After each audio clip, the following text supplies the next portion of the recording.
Welcome to Fractured Chaos. You know what's worse than coming home early to surprise your wife? Actually succeeding. I still remember the sound of my gym bag hitting the floor when I walked in and saw Rachel's high heels tangled with men's dress shoes in our foyer. 15 years of marriage, and all I could think was, those aren't my shoes.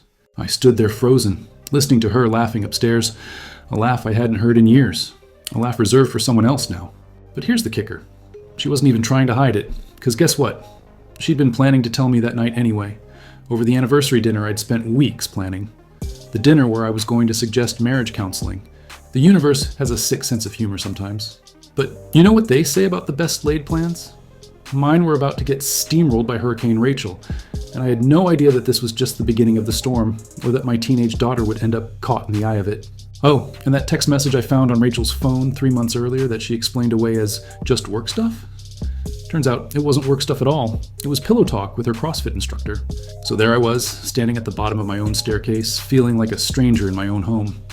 Rachel came down wrapped in our anniversary gift silk robe with this guy trailing behind her, looking like he just won the lottery.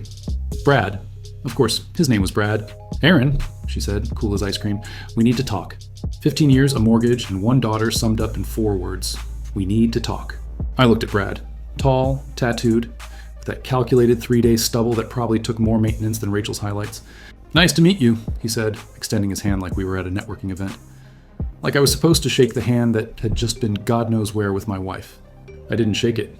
Aaron, don't be childish, Rachel sighed. Brad is going to be in my life now, in our lives. Our lives. As if we were still a package deal.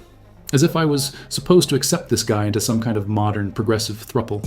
I've been unhappy for a long time, she continued, her voice taking on that therapist tone she used when explaining why we needed to spend $5,000 on a couch. Brad makes me feel alive again. I wish I could tell you I had some witty comeback, that I maintained my dignity, but all I managed was, in our bed, Rachel. In our bed? That's when we heard it, the sound of a backpack dropping in the hallway. My daughter Lily stood there, face pale as printer paper, eyes darting between the 3 of us like she was watching some twisted tennis match. Mom? The confusion in her voice nearly broke me. Who's that? Rachel smiled, actually smiled, and said, Honey, this is Brad. He's Mommy's special friend. Special friend, like he was a therapy dog or something. Then she dropped the bomb. Brad's going to be living with us for a while. Won't that be nice? Lily looked at me, then at her mother, then at Brad. And then she said something that I'll remember until the day I die. Does this mean you're not my mom and dad anymore? And Rachel, I swear on everything holy, Rachel laughed and said, Don't be dramatic, Lily. We're just evolving our family structure. That's when I saw it. The tiny diamond on Rachel's right hand, not her left, her right. A gift from Brad, obviously, and not just any diamond. It was identical to the one I had given her when Lily was born. The bastard had been studying our lives, our history, our memories. And the worst part? I recognized it instantly because I'd caught Rachel scrolling through her jewelry box the week before, showing Brad all her pieces on a video call, laughing about how I wouldn't know Tiffany from Target. She'd been planning this for months. You're not moving him in here, I said, finding my voice somewhere between shock and rage. Rachel crossed her arms. This is my house too, Aaron, and I've already decided. Brad had the audacity to put his arm around her waist. Maybe we should give him some time to process, babe. Babe, my wife of 15 years was babe to this guy. Process this, I said, and opened the front door wide. Get out, both of you. Rachel laughed, that new laugh again. You can't kick me out of my own house. And watch me, I said, picking up Brad's ridiculous Italian loafers and tossing them outside. One landed in the birdbath. Small victories. Brad's face darkened.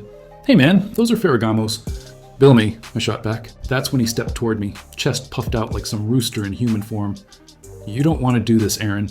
I looked him dead in the eyes. What exactly is your plan here, Brad? You going to hit me in front of my kid? In front of your... whatever she is to you now? That's your big move? Rachel stepped between us. Nobody's hitting anyone. Aaron, you're embarrassing yourself.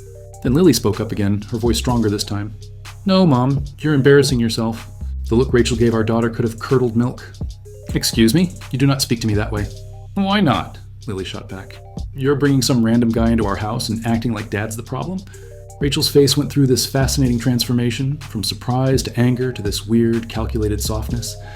Honey, sometimes adults grow apart. Brad makes Mommy happy in ways Daddy stopped trying to. I've never wanted to disappear more in my life than hearing my wife talk about her happiness in the third person to our teenage daughter. Lily looked at Brad, then back at her mother. So, because you're not happy, you get to blow up our whole family? It's not that simple, Rachel said, her patience clearly wearing thin. Seems pretty simple to me, Lily replied. Then she walked over and stood beside me. I'm staying with Dad. Rachel's face hardened. No, you're not. You're coming with me. We already decided. We? Lily looked incredulous. You and Brad decided about me? I don't even know him. You'll love him once you get to know him, Rachel insisted. He coaches volleyball at the community center. You love volleyball. And that's when I understood. Rachel had been setting this up, mentioning volleyball camps to Lily, encouraging her to get more involved in the sport she was only mildly interested in. Everything had been calculated, including how to transition my daughter into accepting this man. You're not taking her anywhere, I said. Brad stepped forward again. Listen, man, I'm not your man, I cut him off. And this isn't a negotiation. Get out of my house. Our house, Rachel corrected automatically. And I'm taking my daughter. Lily gripped my arm. Dad! And then Brad made his mistake. He reached for Lily's shoulder. Come on, kiddo. Let's all just calm down and... I don't remember moving. I just remember Brad suddenly being against the wall, my forearm pressing into his chest, his eyes wide with shock. Don't touch my daughter, I said, my voice sounding distant even to myself. Ever? Aaron! Rachel shrieked. Let him go right now, or I swear to God I'll call the police. I stepped back, hands raised. No need. You're both leaving anyway. This isn't over, Rachel hissed, grabbing her purse. Oh, it's over, I replied. In fact, I think I'll call my lawyer in the morning. As they walked out the door, Rachel turned back one last time. This is a mistake, Aaron. You can't handle Lily on your own. You barely know her schedule. I'll learn, I said simply. After they left, Lily and I stood in silence for a long moment. Then she looked up at me with her mother's eyes and said, Dad, there's something you should know. My heart sank. What is it, sweetheart? Mom's been taking money from your joint account. A lot of money. She pulled out her phone and showed me a text from Rachel to someone named B that she'd accidentally sent to Lily instead. Got another $5,000 out today. He still hasn't noticed. This separation fund is getting fat. It wasn't just an affair. It was financial infidelity too. And the timestamp on the message? 3 months ago. The next morning, I called in sick to work and made an appointment with a divorce attorney. I also called our bank. Turns out, Rachel had withdrawn nearly $50,000 over the past 6 months in increments just small enough not to trigger any alerts. Money that was meant for Lily's college fund. The lawyer, Diane Crawford, a Barracuda in Louboutin, looked over the bank statements and smiled like she'd just found a winning lottery ticket. Mr. Patterson, she said, your wife has made my job very, very easy. I filed for divorce that afternoon. Rachel would serve papers at her yoga studio, right in the middle of her Manifest Your Best Life workshop. The irony wasn't lost on me. She showed up at the house that night, mascara streaking down her face, Brad idling in his ridiculous red convertible at the curb. So how dare you? She screamed when I opened the door. Public humiliation? Is that your game now? No games, I said calmly, just consequences. She tried to push past me into the house, but I blocked the doorway. You don't live here anymore, Rachel. This is my house too, she shrieked. About that, I said. You might want to read the divorce papers closely, especially the part about financial misconduct and how it impacts community property. Her face went slack. What are you talking about? The $50,000 you stole from our daughter's college fund might come up in court, I said. Just a heads up. She recovered quickly, her face morphing into that practiced mask of control. You'll never prove that was anything but normal household expenses. I don't have to, I replied. Your text messages to Brad about your separation fund should do the trick. The color drained from her face. What text messages? I just smiled. Good night, Rachel. As I closed the door, I heard her yelling for Brad to wait, that she needed a minute. But when I peeked through the curtains, his car was already pulling away from the curb. The first cracks in paradise were starting to show. When I turned around, Lily was standing at the top of the stairs. Is Mom going to take all our money? She asked, her voice small. I went up and sat beside her. No, honey, I've already frozen the accounts. She can't take anything else. Lily leaned against me. Did you know she's been seeing him for almost a year? My stomach dropped. A year? Are you sure? She nodded. Remember when she started taking those self-care weekends at the spa? She was with him. I saw the pictures on her iPad once. She forgot to log out of her cloud. A year. While I was working overtime to pay for our family vacation to Hawaii that Rachel suddenly insisted we needed, she was test driving her new life with Brad. There's something else, Lily said hesitantly. What is it? She pulled out her phone again and showed me an Instagram account. Not Rachel's public one that was all yoga poses and inspirational quotes. A private one under the name Rachel Reborn XO. Photos of her and Brad going back 14 months. Captions about living authentically and escaping the prison of suburban monotony. In one photo, they were in our bedroom, with the caption, sneaking moments of passion while the warden's at work. The warden, that's what she called me. But the most shocking thing wasn't the affair, it was the other photos. Rachel trying on expensive jewelry, Rachel and Brad on a boat that definitely wasn't ours. Rachel showing off a designer handbag with the caption, sometimes what hubby doesn't know actually does hurt him. Hashtag separation fund. Hashtag freedom ain't free. She hadn't just been planning to leave me. She'd been systematically bleeding us dry to bankroll her new life. And she'd been documenting it all, hiding in plain sight. As I scrolled through the evidence of my wife's double life, Lily said something that chilled me to the bone. Dad, I think she's got a secret credit card in your name. I heard her telling Brad that you'd be covering their romantic getaways without even knowing it. Identity theft by my own wife. The woman I thought I knew was a stranger. The first court date for our divorce proceedings fell on our 16th wedding anniversary. Poetry, right? Rachel showed up in a white pantsuit that probably cost more than my monthly mortgage payment. Brad trailing behind her like an expensive accessory. She dyed her hair platinum blonde and was sporting a tan that definitely didn't come from our local weather. My lawyer, Diane, whispered, "The judge is going to love this display of fiscal responsibility given the financial claims we're making." When it was Rachel's turn to speak, she painted a picture of herself as a neglected wife who had been forced to seek emotional connection elsewhere due to my emotional unavailability and workaholic tendencies. "Your Honor," she said, dabbing at non-existent tears, "I only wanted to save enough to start over because Aaron controlled all our finances. I lived in fear of his temper." I almost laughed out loud. The only thing I'd ever controlled was the thermostat, and even that was a battle I usually lost. Then she dropped her bombshell. "I have evidence that Aaron has been hiding assets as well, offshore accounts that I discovered right before our separation." The judge looked at me with new interest. "Is this true, Mr. Patterson?" Before I could respond, Diane stood up. "Your Honor, we welcome any investigation into my client's finances. In fact, we've prepared a complete forensic accounting report that tracks every penny of the Patterson family's money over the past 2 years." She handed a thick folder to the bailiff, who passed it to the judge. "And while we're on the subject of hidden assets," Diane continued, "we'd like to submit evidence regarding a credit card account opened in my client's name without his knowledge or consent." Rachel's smug expression faltered. The judge flipped through our evidence. The credit card statements showing purchases at luxury hotels in cities I'd never visited, the Instagram posts documenting Rachel's secret life, the large cash withdrawals from our joint accounts. "Mrs. Patterson," the judge said finally, "are you familiar with the term financial infidelity?" Rachel's lawyer whispered urgently in her ear. "Furthermore," the judge continued, "opening credit accounts in another person's name without their consent constitutes fraud." Rachel's face went white beneath her spray tan. "Your Honor," her lawyer interjected, "my client was operating under the belief that these were joint decisions in their marriage." "Save it," the judge cut him off. "The court will be referring the credit fraud matter to the district attorney's office for review." When we broke for lunch, Brad was nowhere to be seen. Rachel sat alone on a bench outside the courtroom, frantically texting. As I walked past, she grabbed my arm. "Aaron, wait, we can fix this. Drop the fraud allegations and I'll agree to whatever divorce terms you want." I gently removed her hand. "Like you said, Rachel, we're just evolving our family structure." When court resumed, the judge ruled entirely in my favor. The house, primary custody of Lily, and a demand that Rachel repay the money she had taken, plus interest. As we left the courthouse, Lily beside me, Rachel called out, "This isn't over, Aaron. You've turned my own daughter against me." Lily turned around slowly. "No, Mom, you did that all by yourself." Rachel's face crumpled, but only for a moment before the mask slipped back into place. "You'll understand when you're older, Lily. Sometimes women need to prioritize their own happiness." "Is that what you tell yourself?" Lily asked. "That abandoning your family is prioritizing happiness?" Rachel flinched like she'd been slapped. As we walked to the car, Lily suddenly stopped. "Dad," she said, pointing across the parking lot. There was Brad, leaning against his red convertible, and he wasn't alone. A young woman, maybe mid-20s, was pressed against him, their kiss anything but casual. "Should we tell Mom?" Lily asked. I hesitated. "It's not our business anymore." But Lily had already pulled out her phone, snapping a photo before I could stop her. "Maybe not," she said. "But she deserves to know what kind of man she chose over us." The maturity in her voice made my heart ache. 15 years old, and already she understood something about dignity that Rachel had never grasped. "Let her find out on her own," I said. "We're moving forward, not looking back." But as we drove away, I saw Lily send the photo anyway, with a simple text. "I thought you should know who you're really fighting for." 2 days later, Rachel's Facebook relationship status changed to "It's complicated." Sometimes karma works faster than the courts. 3 months later, life had settled into a new normal.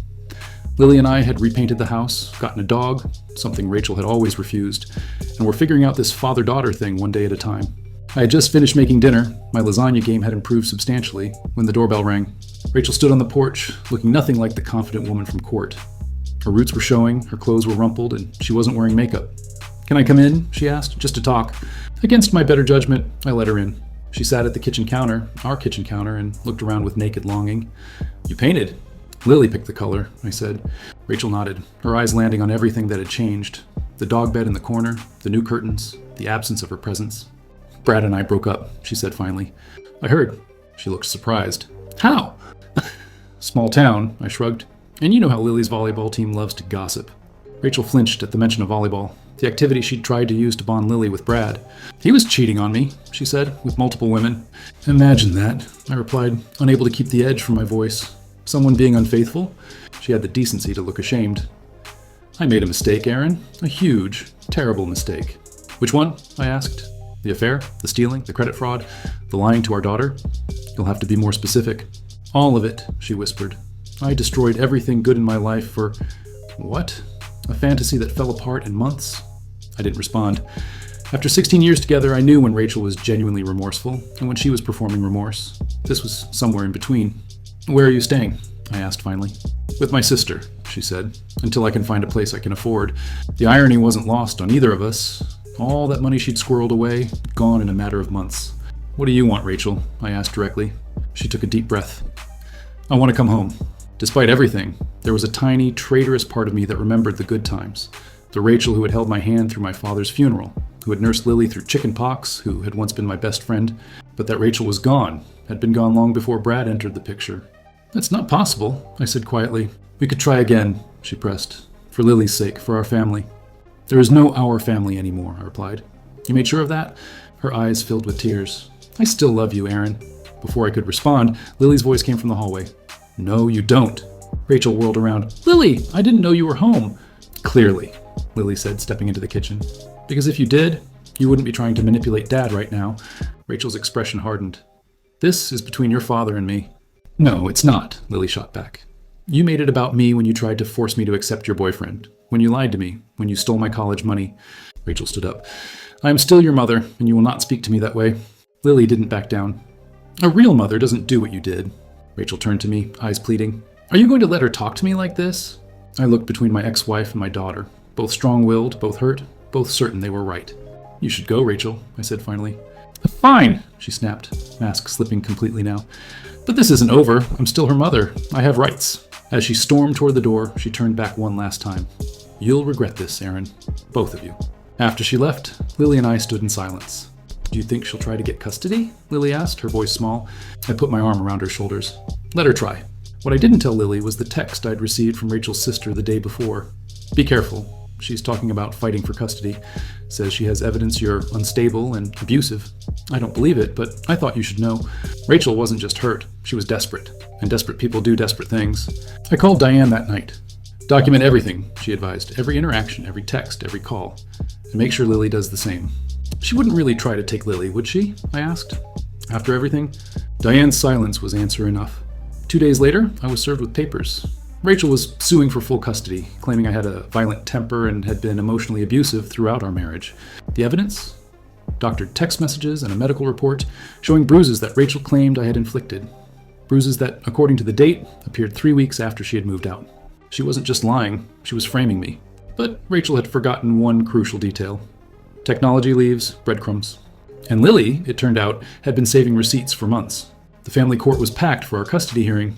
Nothing like a scandalous divorce to bring out the rubberneckers in a small town. Rachel had gone full grieving victim for the occasion. Conservative dress, minimal makeup, hair pulled back in a modest style that screamed trustworthy mother, not woman who abandoned her family for her CrossFit instructor.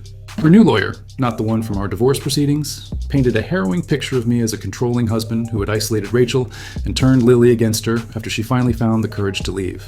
My client lived in fear for years, the lawyer told the judge, and now she fears for her daughter, who remains in the custody of an emotionally volatile man. Rachel took the stand, tears flowing on cue as she described instances of rage and intimidation that had supposedly defined our marriage. He threatened to destroy me if I ever left, she claimed, and now he's trying to take the only thing that matters to me. My daughter. When it was my turn to testify, I focused on facts. Our joint calendar showing who had attended Lily's events and doctor's appointments, mostly me. Bank records showing who had paid for her activities and needs, mostly me. And text messages showing Rachel's increasing disinterest in parenting over the past year. I never abused Rachel, I stated clearly. And I never prevented her from seeing Lily after our separation. She chose not to exercise her visitation rights. Rachel's lawyer pounced. Isn't it true that you physically assaulted my client's partner during your separation? No, I replied. I removed him from my home after he attempted to make physical contact with my minor daughter without her consent. You pushed him against a wall, the lawyer pressed. I placed myself between him and my child, I corrected. Any contact was incidental to protecting my daughter. So you admit there was physical contact? I took a breath. I admit I protected my child from a stranger who had no legal or moral right to touch her. The lawyer smirked like he'd scored a point. No further questions. The judge looked bored. She'd probably heard variations of this story hundreds of times. Then came the surprise witness, Lily. At 15, she needed special permission to testify, which the judge had granted after reviewing a written statement from her. Rachel looked genuinely shocked when Lily was called to the stand. She hadn't expected her own daughter to testify against her. Lily was nervous but composed as she was sworn in. She spoke clearly about her relationship with both parents, about the night she discovered her mother's affair, and about Rachel's subsequent behavior. She never asked what I wanted, Lily said. She just assumed I'd go along with her new life. Rachel's lawyer tried to suggest I had coached Lily, that I had poisoned her against her mother. With all due respect, Lily replied, my mom did that all by herself when she told me my feelings didn't matter as much as her happiness. Then came the bombshell. Your Honor, my lawyer said, we'd like to present evidence that Mrs. Patterson has fabricated her claims of abuse. She handed over a flash drive. This contains the original, unaltered text messages that Mrs. Patterson submitted in edited form, along with evidence that the medical report showing her alleged injuries has been falsified. Rachel went pale. Furthermore, my lawyer continued, we have evidence that Mrs. Patterson's injuries were self-inflicted for the purpose of this custody hearing. The judge's eyebrows shot up. That's a serious allegation, Counselor. Yes, Your Honor, and we have serious proof. The proof came in the form of text messages between Rachel and her friend Megan, discussing how to create believable bruises with makeup, followed by a damning message from Rachel. Court date set. The bruises need to look about 3 weeks old by then, getting photos taken at urgent care tomorrow. There was an audible gasp in the courtroom. Rachel's lawyer looked like he might be sick. Then the final nail. Security camera footage from our neighbor's house, showing Rachel arriving at our former home when she knew I'd be at work, taking several items, then leaving completely unharmed, on the very day she claimed I had attacked her. Rachel's lawyer requested a recess. When court resumed 20 minutes later, he approached the bench and spoke quietly with the judge and my lawyer. The judge looked grim when she addressed the court. In light of new evidence, Mrs. Patterson has chosen to withdraw her petition for custody modification. It wasn't just a victory, it was vindication. As we left the courtroom, Rachel tried to approach Lily. Honey, please, I just wanted us to be a family again. Lily looked at her mother for a long moment. You're not who I thought you were. Rachel reached for her, but Lily stepped back. Don't contact me again, I mean it. The judge's final ruling came a week later. Rachel was barred from contacting either me or Lily, except through court-approved channels, and supervised visitation would only be considered if Lily requested it. She never did.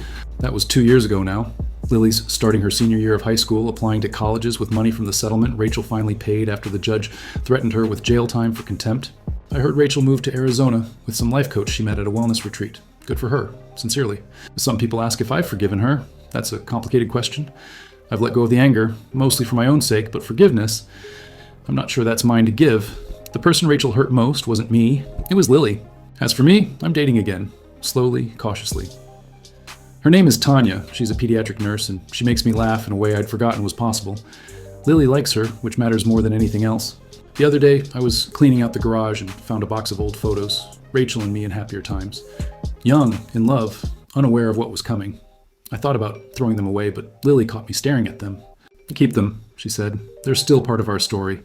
She's right. You can't erase history, even the painful parts. Especially the painful parts. They're what make you who you are. Rachel texted me last month. Her first communication in over a year. Just 3 words. I'm truly sorry. I didn't respond. Some bridges can't be rebuilt once they're burned. Some trust can't be restored once it's broken. But I did smile at the timing. The message came on what would have been our 18th anniversary. Maybe she finally understood what she had thrown away. Maybe she finally felt the weight of her choices. Or maybe she was just lonely. Either way, it wasn't my problem anymore. The divorce papers had promised freedom from marital obligations, but they had given me something far more valuable. The freedom to rediscover who I was without Rachel's shadow looming over me. The freedom to be the father Lily deserved. The freedom to finally move on. They say living well is the best revenge. I don't know about that. But I do know this. When you survive the storm, you stop fearing the rain. And sometimes you even learn to dance in it. Oh, and that CrossFit instructor Brad? Last I heard, he was engaged to the woman Lily caught him with in the parking lot. Some people never learn. But I did. And that's the best ending I could have hoped for.